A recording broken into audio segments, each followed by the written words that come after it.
पंडित जी कल रामनवमी है, तो कल रामनवमी लोग कैसे मनाएंगे और इस मंदिर में भी कल रामनवमी को लेकर कुछ आयोजन है, उस आयोजन के बारे में कुछ बताइए। हाँ, कल तो महापावन रामनवमी है, जय श्री राम।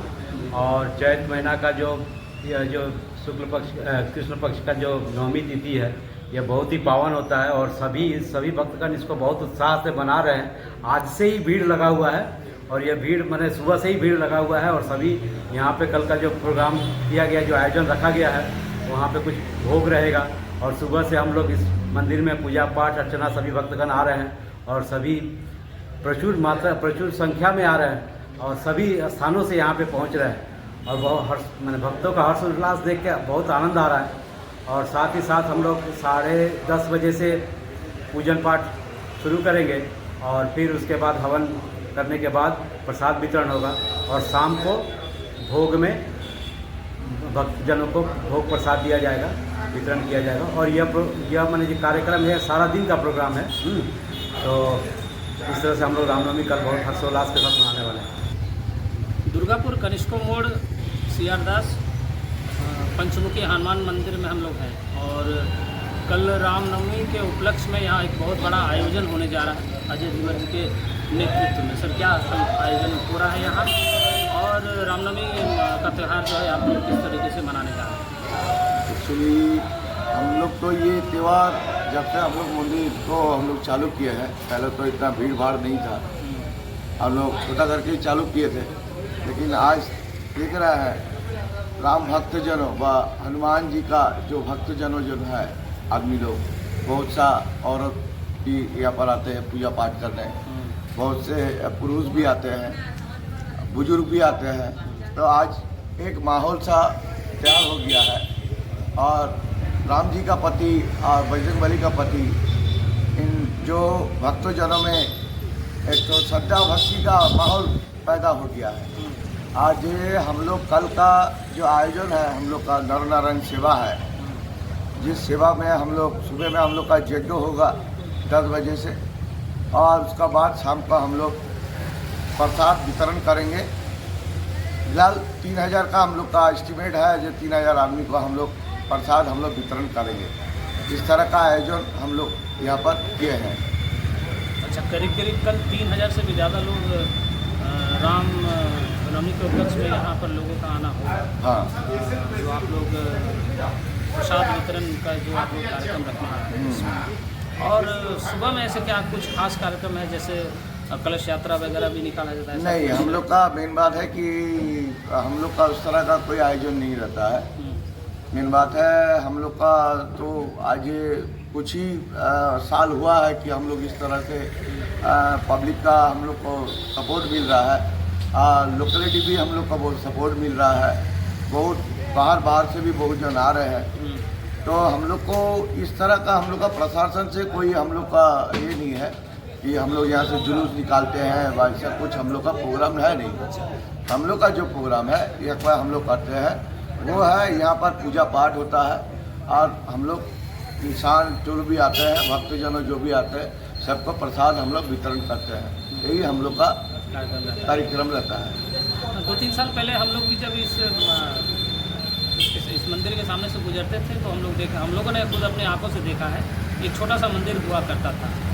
लेकिन सभी के अथक प्रयास के माध्यम से आज मंदिर जो है इस परिस्थिति में है और लोग जो है निरंतर यहाँ पर आ रहे हैं और इस मंदिर का प्रतिष्ठा जो है रोज़ प्रतिदिन जो है बढ़ता चला जा रहा है। भक्त लोग जो है यहाँ पर आ रहे हैं और जिस तरह का यहाँ माहौल हमेशा हर दिन जो है यहाँ पर पूजा पाठ होता है। थोड़ी देर पहले ही जो है यहाँ पर आरती हुई और हम लोग आरती में भी शामिल हुए। कल एक बहुत बड़ा दिन है रामनवमी। उपनिषद में कहा गया है कि जिनके सामने जाने से आंखें कुछ देख नहीं पाती हो, वाणी मान लो थम जाता हो और दिमाग में कुछ और कोई विचार ना आता हो, वो है राम। राम एक परम सत्य है। राम परम सत्य है तो उनके जीवन से जुड़ा संघर्ष, उनका आदर्श एक अटल सत्य है। प्रभु राम के जीवन में भी जो है जीवन पूरा जो है संघर्ष से भरा रहा। राम जो है राजा बनने जा रहे थे, लेकिन उनको वनवास झेलना पड़ा। माता सीता को रावण उठा ले गया। राम को उस समय भी रोना पड़ा। उस समय उनको तकलीफ हुआ जब भगवान लक्ष्मण को जो है तीर लग गया था, इतना कष्ट हुआ। वो चाहते तो उनको जीवित कर सकते थे, लेकिन उन्होंने नियम को नहीं तोड़ा। उन्होंने दिखाया कि इस धरती पर जो कोई भी रहेगा वो उसके जीवन में भी कष्ट रहेगा। त्याग, राम जी है त्याग का पति जी। वो त्याग करते गए और ये त्याग जो है ये हम लोग का आज के जनरेशन में वो चीज़ हम लोग को देखने को नहीं मिलता है। जी बिल्कुल। और इस तरह का विचारधारा अगर समाज में आए, अभी का जो माहौल है पूरा देश में जिस तरह का माहौल आज देखने को मिल रहा है, जिस चर्चा हम लोग कर रहे हैं जिस विषय में राम जी का, प्रभु श्री राम जी का बारे में, आज हनुमान जी का बारे में, तो इनमें एक गुरु का प्रति एक भक्त का जो आदर्श है, ये आदर्श को सही से निभाना, ये एक गुण देखा गया है। हम लोग का बजरंगबली जी करते आए हैं, उनके साथ रह के दोस्ती निभाया है, एक गुरु के चेला का फर्ज निभाया है। तो इस तरह का जो अभी का जो समाज व्यवस्था हो गया है, इस समाज व्यवस्था में इस तरह का आचार आचरण, अगर पुराना जो आचार आचरण है ये अगर हम लोग में अगर आ रहा है तो इसको हम भारत तो विश्वगुरु बन ही जाएगा। भारत विश्वगुरु बन जाएगा। जी।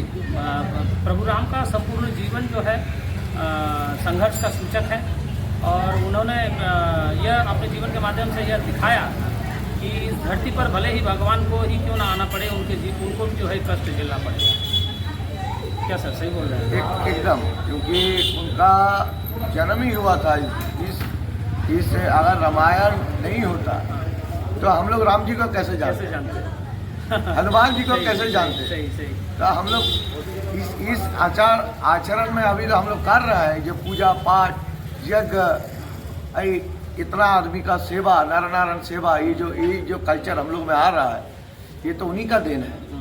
बहुत बहुत धन्यवाद सर हमसे बात करने के लिए। भगवान राम का जो है पूरा जीवन ही इस बात का सूचक है कि भगवान को भी अगर इस धरती पर रहेंगे तो उनको भी हर उस परिस्थिति से गुजरना होगा जिन परिस्थिति से एक आम इंसान गुजरता है।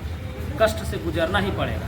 और अगर आपके जीवन में भी संघर्ष आ रहा है तो इसका मतलब है कि आप में एक बड़ा परिवर्तन होने जा रहा है। अगर आपका मन जागृत है, अगर आप संघर्ष जो है, परिवर्तन को जो है बड़े मज़े से अपने जीवन में ले रहे हैं, तो यकीन मानिए कि भले ही आपको 14 साल के लिए वनवास क्यों ना झेलना पड़े, आपका राजा बनना तो बिल्कुल तय है। राम जन्मोत्सव, रामनवमी की आप सभी को बहुत बहुत शुभकामनाएं, और आशा है कि उनका आदर्श, उनका त्याग, तपस्या और धर्म जिस रास्ते पर वो चले, वो आदर्श हम सभी में आ जाए। आप सभी को रामनवमी की बहुत बहुत शुभकामनाएं। जय श्री राम। मेरे तरफ से जय सिया राम।